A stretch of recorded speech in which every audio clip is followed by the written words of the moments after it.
बरं ऐक, हे सगळे जे कॉलम भरलेत हे माल म्हणजे हे खड्डे भरून लेवल करायचे आहेत. तुझी दिवसाची हजेरी किती आहे? 800 रुपये. आणि सगळंच खंदून कितीला घेणार? 10,000 रुपये होतील मालक. पण आपली काम करायची पद्धत वेगळी आहे. आपण पाटीनं माल टाकत नाही, बकेटानं माल टाकतोय. बका बका बका बका. मग एक काम कर, माझे पैसे बहुतेक 10,000 जास्त चालल्यात, तू हजेरीवरच कर. तुला दिवस संपल्या नगदी रोख 800 रुपये देतो. चल चालू कर आणि टाक माल बका बका बका बका. चालते की मालक. A few moments later. डबरे भरून झाले असतील.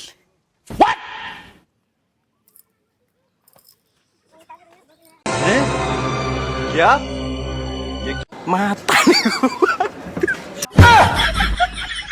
मालक तेवढं चहा पाण्याचं पण बघा की लय उशीर झाला, काम चालू आहे.